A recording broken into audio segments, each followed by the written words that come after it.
welcome back. I'm Mandy, the Handmade Homeschooler, and today is another book review. These are quickly becoming my favorite type of videos to film for you because I am a book nerd.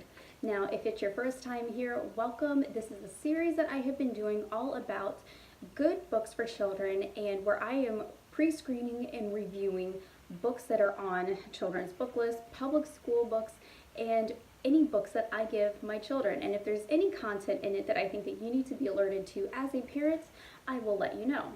So be aware that there are some spoilers. So today we're going to be talking all about ancient Egypt books. And I have today God King and the Golden Goblet, both of which were read-alouds for my kids this year. My oldest child, who is going into 7th grade, ancient Egypt is his favorite type of culture to read about, so we read quite a few ancient Egypt books, and these were the favorites.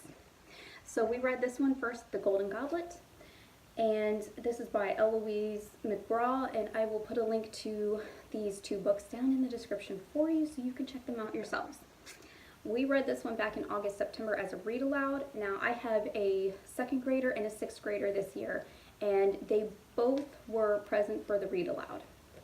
Now, really, as far as any blasphemes or any curse words, and yes, that includes oh my God, I don't really think there were any in either book. Okay, so you're safe there.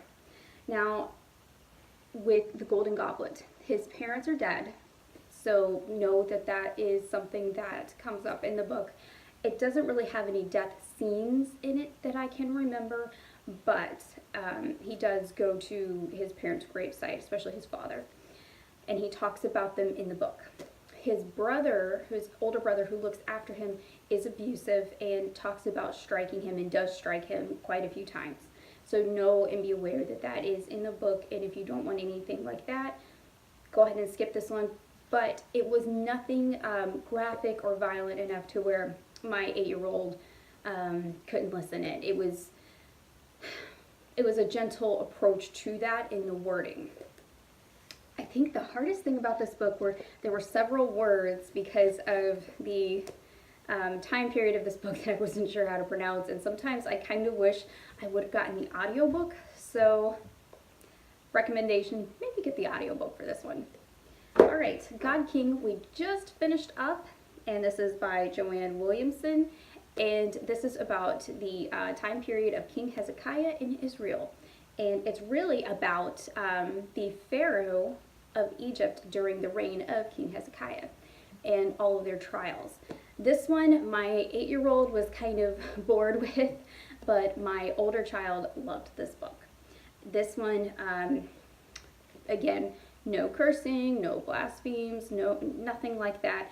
A couple scenes where people have passed, people did die. Nothing overly violent, nothing overly graphic, no inappropriate scenes, nothing like that. Both books totally clean and very informative. Now, I love living books, which both of these are going to fall in the category of living books.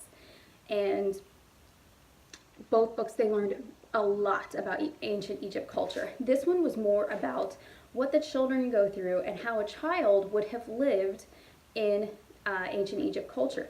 This one focused more on the royalty and how the pharaohs would live back in that time period. So if you're studying ancient Egypt, these are two really great books to put into your pile for your children, whether it's read-alouds or whether it's independent reading.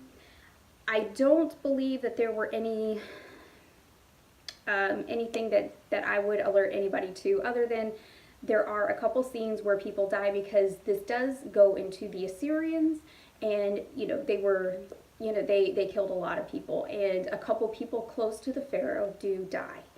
Now, it's nothing graphic, guys. Nothing graphic. It is super, super simple language.